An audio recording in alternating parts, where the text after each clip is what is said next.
जय हिंद दोस्तों, क्या हाल है। दोस्तों, बुलेट 350, क्लासिक 350, हंटर 350, मीटियोर 350, इन सब में कॉमन क्या है पता है? इनका दिल बिल्कुल सबका एक ही है। मैं बात कर रहा हूँ इनके इंजन को लेकर। इंजन सभी बाइक का एक है और इन बाइकों की जो ओवरऑल सेल है वो कई सारी बाइकों से भी ऊपर जाती है, 150 सीसी की बाइकों से भी ऊपर जाती है। कहने का मतलब यह है काफी सारे लोग इनको खरीदते हैं, पसंद करते हैं। अब 350 सीसी की बाइक है, प्राइस जो है कुछ ओवर प्राइस भी है बाइक, कुछ के प्राइस बहुत अच्छे भी हैं। एक चीज जो काफी सारे लोगों को, खास करके हमारे देश में, बहुत ज्यादा मायने रखती है वो है माइलेज। इन बाइकों का माइलेज कितना है, ये पहला सवाल है। और दूसरा ये है कि अगर आपको इन बाइकों का माइलेज कम मिल रहा है, इनमें से चाहे कोई बाइक है, बात क्योंकि मैं स्पेसिफिकली बुलेट 350 कर रहा था, थंबनेल बुलेट 350 का लगा हुआ है तो उसी को लेकर चलते हैं। लेकिन अगर आपके पास हंटर 350 है, मीटियोर है, क्लासिक है, तो भी आप ये वीडियो देखोगे तो आपको बेनिफिट होगा मैं जो आपको बताने वाला हूं। तो इन बाइकों का माइलेज कितना है एक्चुअल, और अगर आप कम माइलेज मिल रहा है तो आपको कैसे बढ़िया माइलेज मिल सकता है। पहले दोस्तों दो बातें क्लियर कर दूं, जो भी मैं आपसे बात कर रहा हूं वो कोई हवा में नहीं कर रहा।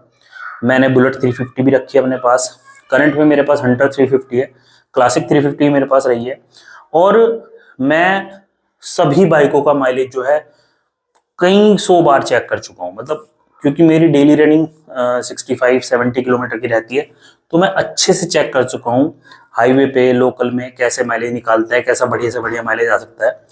और मुझे पता है ये वीडियो में कई सारे मेरे भाई ये भी कमेंट करेंगे कि रॉयल एनफील्ड जो है वो माइलेज के लिए नहीं होती। तो भाई मैं उनको ये कहना चाहता हूँ, भाई देखो, जिनके लिए नहीं है माइलेज का कोई मैटर, जिनके लिए माइलेज कोई मायने नहीं रखता, वो भी सही है। लेकिन बहुत सारे लोग ऐसे भी हैं जिनके लिए माइलेज बहुत मायने रखता है। आप सिर्फ एक चीज सोच के देखो, अगर बुलेट 350 का, हंटर का, क्लासिक 350 का अगर माइलेज 10 या 12 का होता तो कितने लोग इसको बाइक को खरीदते हैं। तो इस चीज को समझ के चलो। तो माइलेज फैक्टर होता है बहुत बड़ा। 100 रुपए प्रति लीटर का इस समय पेट्रोल है, तो मायने रखता है बहुत लोगों के लिए। अब बात कर लेते हैं इनका रियल माइलेज कितना है। देखो, जो रॉयल एनफील्ड है ना, वो साफ तौर पे कुछ क्लेम नहीं करती सभी बाइकों के लिए अपनी। जैसे हंटर 350 है तो इसका माइलेज दिया था 36.5 का कंपनी के द्वारा। सेम सेम लगभग ऐसा सा ही माइलेज और सब बाइकों का भी कंपनी ने दे रखा है, एक मोटा मोटा। अब ज्यादा क्योंकि कंपनी माइलेज के ऊपर ज्यादा ध्यान नहीं देती, जो लेने वाला है वो भी ज्यादा माइलेज नहीं सोचता। अगर किसी को ज्यादा माइलेज चाहिए होगा तो वो फिर 100 सीसी की बाइक को ही खरीदेगा। लेकिन एक बहुत सारे लोग ऐसे भी है भाई, उनको पावर भी चाहिए, एक इंप्रेशन भी चाहिए, मजेदार बाइक भी चाहिए और साथ में थोड़ा सा माइलेज भी अच्छा मिल जाए। बहुत अच्छा ना हो तो थोड़ा सा ठीक ठाक मिल जाए। तो मैं आपको बताता हूँ, बुलेट 350 हो या कोई अदर 350 सीसी की बाइक रॉयल एनफील्ड की, जो ओवरऑल जो माइलेज निकलता है वो लगभग इसके आसपास निकल जाता है जितना कंपनी क्लेम करती है। अगर मैं अपनी बात करूं तो मैंने बुलेट 350 से हाईएस्ट अपनी, जितना मैंने रॉयल एनफील्ड की किसी बाइक को राइड किया है, मैंने बुलेट 350 से 43 किलोमीटर पर लीटर का माइलेज भी अचीव कर रखा है। वो माइलेज टोटल हाईवे का था और जो मिनिमम माइलेज मुझे उससे मिलता था वो मिलता था लगभग 37-36 किलोमीटर पर लीटर का हाईवे पर ही। ओवरऑल जो उसका एक माइलेज था वो 38 किलोमीटर पर लीटर के आसपास का मिल जाता है। अब इस चीज को दूसरी तरीके से बताता हूं। अगर मैं बात करूं सिटी सिटी राइडिंग की, तो मेरे पास बहुत सारे कमेंट ऐसे आते हैं जिसमें लोग मुझे कमेंट करते हैं कि मुझे तो माइलेज मिल रहा है 20 किलोमीटर पर लीटर का, मुझे माइलेज मिल रहा है 25 किलोमीटर पर लीटर का। ऐसा नहीं है। अगर आप सिटी की बात करो, बिल्कुल बम्पर टू बम्पर ही, अगर आप बिल्कुल जाम जाम जाम जाम में चल रहे हैं तो बिल्कुल सच बात है कि आपको 25 किलोमीटर पर लीटर का ही माइलेज मिलेगा।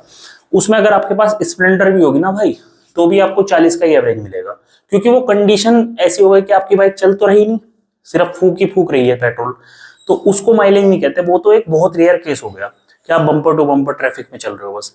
सिटी माइलेज हो गया, आपको रुकना ही पड़ रहा है, चलना ही पड़ रहा है, रुकना ही पड़ रहा है। ऐसी कंडीशन में आपको जो इन बाइकों से माइलेज मिलता है, बुलेट 350 से माइलेज मिलता है, वो मिलता है लगभग 32-33 किलोमीटर पर लीटर के आसपास का, कई बार 30 किलोमीटर पर लीटर के आसपास का।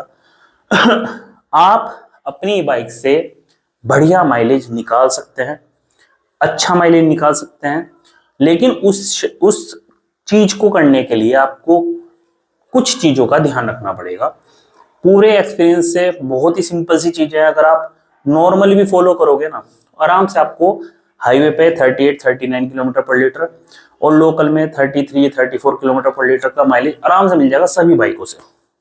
क्या करना है आपको, एक तो आपको दोस्तों ध्यान देना है कि आपको बाइक को भगाना नहीं है। मतलब भगाने से मेरा मतलब कि आप 100, 110, 115 ऐसे अगर भगाओगे बाइक को तो माइलेज नहीं मिलने वाला। एक कंसिस्टेंट स्पीड रखिए 80, 75, 70, 80, 85 इस के रेंज में। मतलब आपको 90 से क्रॉस नहीं करना और हाईवे पे एक 70-80 की मेंटेन करके रखिए। 80 एक स्वीट स्पॉट मुझे लगता है, तो 80 की स्पीड आपको रखनी है। टायर का जो प्रेशर है, एयर प्रेशर, वो आपको प्रॉपर रखना है। पेट्रोल आप जब भी डलवाएं तो सही पंप से डलवाएं, सही पेट्रोल पंप हो, किसी भी उल्टे सीधे पंप से ना डलवाएं और कोशिश करें पेट्रोल टैंक फुल करवाएं अपना। फुल कराओगे तो कचरा वगैरह आने की या प्रॉब्लम होने की चांसेस जो है कम रहते हैं, गड़बड़ होने के चांस भी कम रहते हैं। इसके अलावा दोस्तों आपको रेगुलर सर्विसेज करानी है, सही टाइम पे गियर रेशो लेके चलना है और आपको हमेशा अपनी बाइक को ध्यान रखना है। मतलब आप उसकी हर टाइम पे उसकी सर्विस जो है बिल्कुल टाइम पे होनी चाहिए। अगर उसकी चैन लुब्रिकेशन नहीं है, चैन लुब्रिकेट होनी चाहिए। अगर बाइक जो है किसी तरह की प्रॉब्लम आपको महसूस हो रही है तो उसको चेक कराना पड़ेगा। ये सब चीजें अगर आप ध्यान रखोगे, सही टाइम पे गियर रेशो पकड़ रहे हो आप उसका, ये सब चीजें अगर आप ध्यान रखोगे तो 101% आपको बेनिफिट होगा। इस वीडियो को बनाने का मकसद मेरा क्या था, मेरे पास बहुत सारे ऐसे कमेंट आते हैं, इसमें ज्यादातर लोग ये बोलते हैं कि मुझे मेरी बाइक जो है माइलेज दे रही है 20 का, 25 का, जबकि ऐसा नहीं है बिल्कुल भी। मैंने हर तरीके से चेक करके देख रखा है, थोड़ा सा भगा के भी देखा है, लेकिन 20-25 किलोमीटर पर लीटर का माइलेज कभी भी नहीं आता। तो आप इन चीजों को फॉलो करिए और आपको डेफिनेटली फायदा होगा। हम कुछ गलतियां ऐसी करते हैं जिसकी वजह से हमें नुकसान होता है, और अगर आप ऐसे कोई बंदे हैं कि भाई जिसके लिए माइलेज वाइलेज कोई मायने नहीं रखता, तो भाई बहुत बढ़िया है, अपना घुमाओ फिराओ, फिर तो कुछ बात ही नहीं है। लेकिन जो मेरे भाई चाहते हैं कि रॉयल एनफील्ड की कोई अच्छी बाइक ले लें, चाहे वो हंटर हो, बुलेट हो, क्लासिक हो, मीटियोर हो, कुछ भी हो, और उनको माइलेज भी बढ़िया मिल जाए, तो उनके लिए वीडियो थी। आशा करता हूँ आपको वीडियो अच्छी लगी होगी। आज की वीडियो में इतना ही। जय हिंद।